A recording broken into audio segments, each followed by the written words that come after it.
எங்களுடைய தமிழ் பேரினத்தின்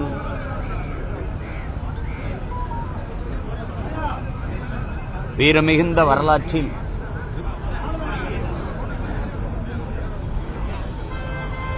ஒரு மிகப்பெரிய வழித்தடமாக இருக்கின்ற எங்களுடைய வீர பெரும்பாட்டனார் அழகுமுத்துக்கோன் அவர்களுடைய நினைவை போற்றுகிற நாளில் தமிழர் மரபு பிறந்த தினத்தை கொண்டாடுவதில்லை, அவர்கள் நினைவு தினத்தைத்தான் போற்றுவோம். ஆனால் வரலாற்றில் எங்களுக்கு கெடுவாய்ப்பாக எங்களுடைய பாட்டன்கள் பூலித்தேவன் அழகுமுத்துக்கோன் அவர்களுடைய மறைவு நாள் என்று வரலாற்றில் எங்களுக்கு குறிப்பில்லாததனால் அவருடைய பிறந்த தினத்தையே தமிழ் பேரினத்தின் பிள்ளைகள் நாங்கள் கொண்டாடுகிறோம். அதிலே இன்று எங்களுடைய பாட்டனார் அழகுமுத்துக்கோனுடைய பிறந்த தினம் என்று இந்த நிலம் அடிமைப்பட்டு கிடக்கிற போது, வெள்ளைய ஆதிக்கத்திற்கு கீழே கிடக்கிற போது, என் அன்னை நிலத்தில் ஒருபடி மண்ணை கூட ஊரான் எடுத்துவிடக்கூடாது, என் தாய் நிலம் இன்னொருத்தருக்கு அடிமைப்பட்டு விடக்கூடாது என்கிற அந்த நோக்கத்திலே அடிமையாக வாழ்வதை விட சுதந்திரமாக சாவது மேலானது, அடிமை வாழ்வினும் உரிமை சாவு மேலானது, நாம் சரணடைந்து வாழ்வதை விட சண்டையிட்டு சாவது மேன்மையானது என்ற நோக்கத்தை முன்வைத்து பீரங்கி துப்பாக்கிகளை எதிர்த்து வாளையும் வேலையும் வைத்து களத்திலே பாய்ந்து வீரப்போர் புரிந்த மறவர்களில் எங்களுடைய வீர பெரும்பாட்டனார் அழகுமுத்துக்கோன் மிகவும் முதன்மையானவர். உன்னுடைய துப்பாக்கியின் தோட்டா என்னுடைய ஆட்டு புழுக்கைக்கு சமம் என்று கர்ச்சித்தவர். கைவிலங்கிட்டு காலிலும் கையிலும் விலங்கிட்டு கைது பண்ணி வச்சிருக்கிற போது எதிரிகளை நோக்கி கேட்டார், நாங்கள் தோற்றாலும் வரலாற்றிலே எங்களுக்கு வீர மறவர்கள் என்றுதான் வரலாறு பதிவு செய்யும், ஆனால் வென்றாலும் உங்களை துரோகிகள் என்றுதான் பதிவு செய்யும் என்று பதிவு செய்தார். அதுபோல தமிழின வரலாற்றில் வீரப்பெரும் வரலாறாக வாழ்ந்து கொண்டிருக்கிற என்னுடைய பாட்டனார் அழகுமுத்துக்கோன் அவருடைய நினைவை போற்றுவதில் தமிழ் இளம் மக்கள் நாங்கள் பெருமை அடைகிறோம். பெருமைமிக்க புகழ்மிக்க எங்கள் வீர பெரும்பாட்டனார் அழகுமுத்துக்கோனுக்கு நாங்கள் பெருமிதத்தோடு எங்கள் வீர வணக்கத்தை செலுத்துவதில் மகிழ்கிறோம்.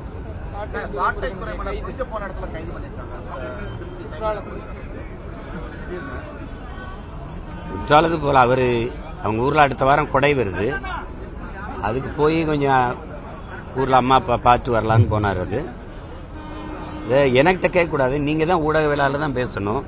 இங்க கள்ளச்சாராயம் வித்தவன் 31 நாள்ல 133 கொலை நடந்திருக்கு. தம்பி ஆம்ஸ்ட்ராங்க படுகொலைக்கு பிறகுதான் அந்த கொலையை வெளியில தெரியுது. ஒரு எல்லாராலும் அறியப்பட்ட தலைவர் சாகும்போது தான் உங்களுக்கு தெரியுது. 83 மரணம், அதுக்கு முன்னாடி 19 மரணம் மரக்காணத்தில். இங்க கள்ளக்குறிச்சியில் இத்தனை பேர் சாவு. இவ்வளவு பிரச்சனைக்கு அப்புறம் விக்கிரவாண்டியில நேற்று கள்ளச்சாராயம் குடிச்சு பல பேர் மருத்துவமனை. கேட்டா புதுச்சேரியிலிருந்து வந்துருச்சுங்கிறீங்க. வெக்கம் அல்ல உங்களுக்கு? அத்தனை இடத்துல சோதனை சாவடி போடுறீங்க. எங்க வண்டியெல்லாம் புதுச்சேரியிலிருந்து வரும்போது திறந்து பாக்குறாங்க. எப்படி சாராயம் வருது?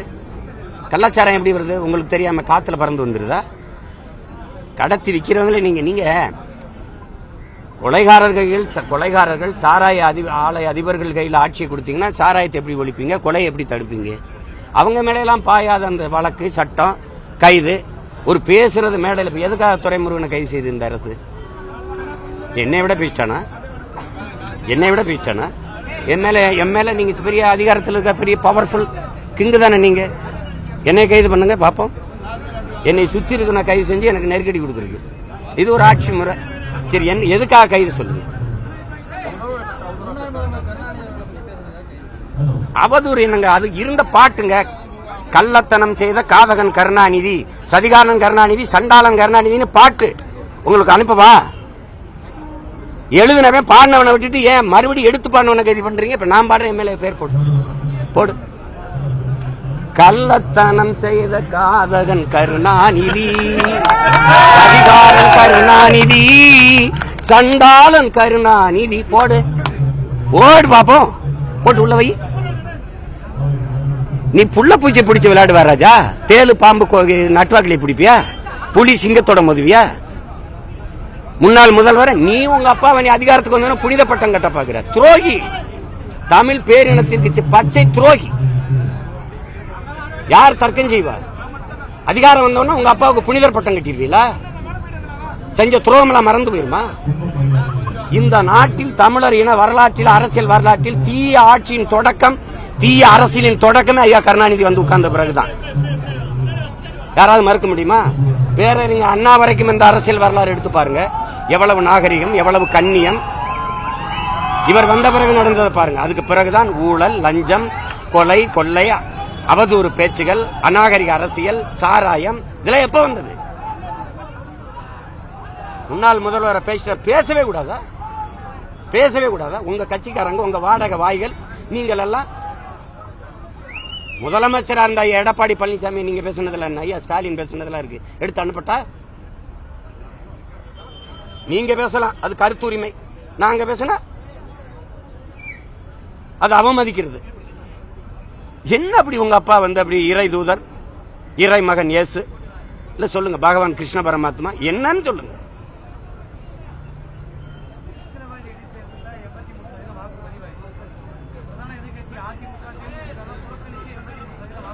இல்ல இதுவே என்ன முடியல. ஒரு அதிகாரி நீங்க எஸ்பியா வச்சிருக்கீங்க, இந்த வருண், அவர் எங்க ஊருக்காரு, ஓரப்புள்ளிக்காரரு. தொடர்ச்சியா அவர் விளையாட்டு, ரொம்ப அதிகமா விளையாட்டு. தேவர், நாடாரு, கோனாரு, தேவேந்திரரு யாரையுமே அவருக்கு பிடிக்க மாட்டேங்குது. பிறப்பு வெறுப்பு அவருக்கு எங்க மேல எல்லாம். ஏற்கனவே குண்டாசு இங்க உள்ள வேற இடத்துல வழக்கு, இங்க வர சொல்லி சென்னைக்கு கொண்டு வந்து சேர்க்க சொல்லி உள்ளதுக்கு குண்டாசுல போட்டது இதே வருண் ஐபிஎஸ் தான். இப்பவும் அவரை கைது பண்ணி இங்க திருச்சி கொண்டு வரது வருண் ஐபிஎஸ் தான். இதெல்லாம் மறந்துருமா நீங்க? அப்படியே அவர் எதுல ஆடுறாரு? சர்வேஸ் நீங்கள் ஐபிஎஸ் படிக்கும்போது ஒரே பேச்சு மட்டும். ரத்தீஸ் அவருடைய தம்பி, அவங்க ரெண்டு பேரும் அதிகாரம் அதுல இருக்கனால எதா இருந்தாலும் ரத்தீஸ் தான் நிர்வாகம். அவர் தான் அதிகாரியை பணியமர்த்துவாரு, பணியிடம் மாற்றுவாரு, எல்லாம் ரத்தீஸ் தான். அதனால மேலிட அழுத்தம் மேலிடம் எத்தனை நாள் நீங்க மேலிடத்தில் இருப்பீங்க? எத்தனை நாள் நீங்க மேலிடத்தில் இருப்பீங்க?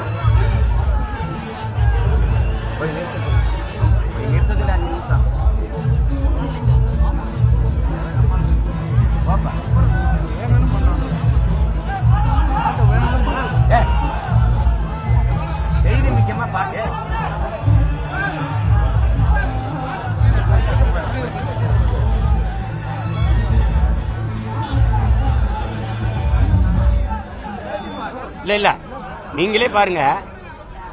இது வந்து ஏன்னா தம்பி உதயநிதி கூட இருக்க ரத்தீஸ் தான் இந்த அதிகாரிகளை எல்லாம் பணியிடம் மாத்துறது, பணி உயர்வு செய்யறது எல்லாம்.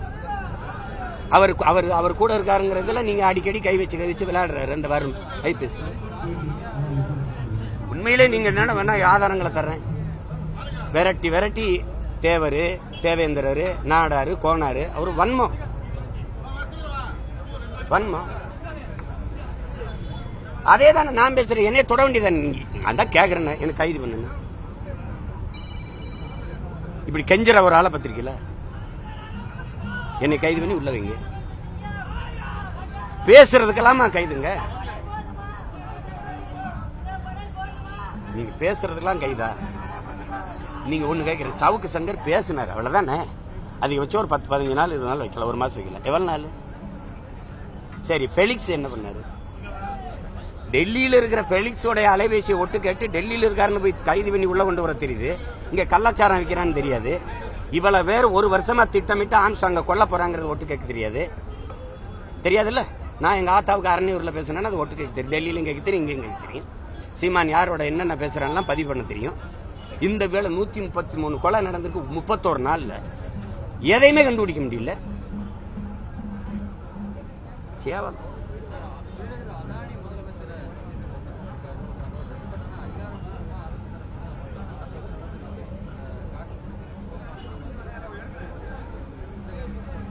111 ஏக்கர். அதாவது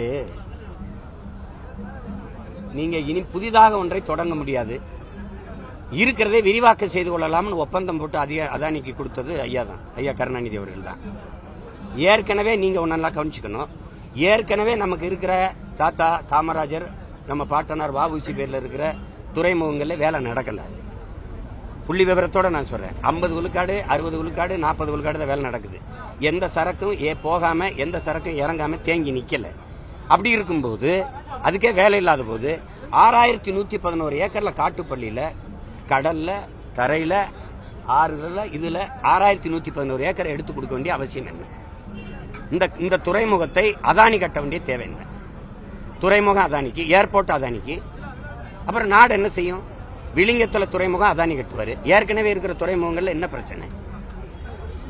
இந்த துறைமுகத்துல இவருக்கு தனியார் முதலாளிக்கு வேலை வரணும் தான் நீங்க சாகர்மாலா திட்டத்தை கொண்டு வரீங்க. வானூர்தி போக்குவரத்து, தொடர் வண்டி போக்குவரத்து, தரைவழி போக்குவரத்து எல்லாத்தையும் கொண்டு போய் கப்பல் போக்குவரத்தோட இணைக்கணும். அந்த கப்பல் போக்குவரத்து இப்ப யார்கிட்ட போகுது? அதானிட்ட. இப்ப யாருக்கான நாடுது? யாருக்காக இந்த தேர்தல் நடந்து முடிஞ்சிருக்கு? யாருக்கு? தலைவரை தேர்வு செஞ்சிருக்கலாம், தரகரை தேர்வு செஞ்சிருக்கலாம். முதலாளிகளின் வளர்ச்சியை, நாட்டின் மக்களின் வளர்ச்சி, தேசத்தின் வளர்ச்சியை கட்டமைக்கிற மாதிரி ஒரு கேடுகட்ட பொருளாதார கொள்கை எந்த நாட்டில் இருக்கு? எந்த நாட்டில் இருக்கு? இத்தனை கோடி மக்கள் வாழ்கிற நாடு 5 முதலாளிகளின் வீடா மாறினது எப்படி? எப்படி இது? நான் இருக்கிற வரை நீ அதானியில, நீ அதானி இங்க காட்டுப்பள்ளியில துறைமுகம் கட்டிட்டும் பார்ப்போம். கொற்றலை யாரு, கொசத்தலை யாரு? சென்னையில விழுகிற நீர் ஓடி போய் அந்த முகத்துவார் களிமுகத்துல போய் கடலுக்குள்ள கலக்கிற இடத்துல மதில் சுவரை கட்டி அதானி எழுப்பியிருக்காரா இல்லையா? உள்ள போய் கலக்கிற இடத்துல சுவரை கட்டி எழுப்பிட்டா அந்த தண்ணி திருப்பி உள்ளதானே வரும். அப்புறம் வெள்ளத்துல மிதக்கிறோம்னா அந்த சுவரை இடிச்சு தகத்து களிமுகத்தை போய் கடல்ல சேர்க்க விடல. என்னது? பாராக்க ஒரு பிளைட் கிடையாது இருக்கிற மேனம்பாக்கம் ஏர்போர்ட்ல, இண்டிகோ ஒன்ன தவிர. 5000 ஏக்கர்ல ஏர்போர்ட் கட்டணும். எவனாவது பைத்தியக்காரன் பேசுவானா? யோ, இருக்கிறதுல பறக்க விமானம் விடியா?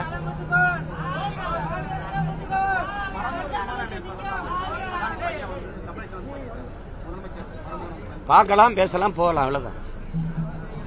எவ்வளவு எளிதாலாம் 8 வழிச்சாலை போட்டியில எங்க கட்டுங்கல? நான் தான் சொல்றேன், விமான நிலையம் கட்டி காட்டுங்க.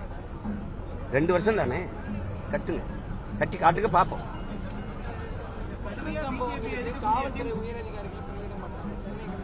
அது மாதிரி பைத்தியக்காரத்தனை ஏதாவது உண்டா? கள்ளச்சாராயத்துக்கு அந்த மாவட்ட ஆட்சியருக்கும் அந்த மாவட்டத்தில் இருந்து காவல்துறை அதிகாரிக்கு அது சம்பந்தம் இருக்கா? ஒருத்தர் சஸ்பெண்ட், பணியிட நீக்கம், ஒருத்தர் பணியிட மாற்றம். இதனால சார் அவங்கள ஊழல் போட்டு காய்ச்சினாங்க தம்பி, காய்ச்சினாங்க. இந்த கண்ணுக்குட்டி நேற்று ஊழல் போட்டு இன்னைக்கு காய்ச்சி காலையில் செத்தான தம்பி. பல வருஷமா வித்துக்கிட்டு இருக்கான். செத்தனான வெளியில் இருக்குது, இல்லைன்னா வித்துட்டு தானே இருப்பான். அப்புறம் சும்மா ஏதாவது சொல்றதான் தம்பி. அப்படி மாத்தினால நாங்க புனிதர் ஆயிடுறோம். அவர் தவறு நடந்துருச்சு, ஒரு அதிகாரி தவறு நடந்தார். அதிகாரி நியமிச்சது நீங்க, அதிகாரி உங்களுக்கு இருந்து வேலை செய்யறாரு. நீங்க தார்மீகமா முதலமைச்சர் பொறுப்பேற்று வழங்கணும்ல. அரியலூரில் நடந்த ரயில்வே விபத்துக்கு அன்னைக்கு அமைச்சர் அந்த லால்பு சாஸ்திரி நேர்மையா நான் பதவியில் இருக்க தகுதியற்றவன் நீக்கினார். அரியலூர் விபத்துக்கு அவருக்கு என்ன சம்பந்தம்? அப்படியேதான் பொறுப்பேற்பீங்களா? உங்களுக்கு கீழே இருக்கிற இவ்வளவு குற்றச்செயல் வருது, நான் இது இருக்க தகுதி இல்லைன்னு நீக்குங்க. இதற்கு குறைஞ்சபட்சம் அந்த பகுதியில் இருக்க உங்க சட்டமன்ற உறுப்பினர் ஒரு அவங்களால விளக்க சொல்லுங்க பாப்போம். சும்மா பழிகடா காவல்துறை அதிகாரிகள். இவங்களுக்கு தெரியாம காவல்துறை அதிகாரிகள் கண்டுக்கிறாம இருக்காங்க. மேலிடம் துறைமுருகன் கைது என்னங்க கேட்டா மேலிடத்திலிருந்து அழுத்தம். அந்த மேலிடம் யாரு? தம்பி உதயநிதி கூட இருந்து செயல்படுத்துறது யாரு? தம்பி ரத்தீஷ். வைங்க, எத்தனை நாளைக்கு நீங்க மேலிடத்துல? பல மேலிடங்கள் இப்ப எங்க இருக்கு? ரொம்ப மேலிடத்துக்கு போயிடுச்சு. பார்க்கத்தானே போறோம். வேற என்ன? நாளைக்கு மறுநாள் தெரியும்ல தம்பி. நீங்க எல்லாம் இவ்வளவு ஊடகங்கள் இருக்கீங்க, மனச்சான்றோட யாராவது இயங்கிருக்கீங்களா? மனச்சான்றோட ஒரு தெருவுக்கு ஒரு அமைச்சர் எந்த வேலையும் செய்யல, மக்கள் பண்ணி பார்க்கல. ஒருத்தர் லட்டுக்குள்ள மூக்குத்தி, ஒருத்தர் சாப்பாடு, ஒருத்தர் வேட்டி சேலை, ஒருத்தர் 2000 3000 பணம். இது போக இவ்வளவு கொடுத்து 3 ஆண்டு ஆட்சியின் சாதனை எல்லாம் பேசுறீங்கள. அப்புறம் என்ன இதுக்கு கள்ள ஓட்டு போடுற? ஓட்டியா இல்ல? எது கள்ள ஓட்டு போடுற? இது ஒரு தேர்தல்.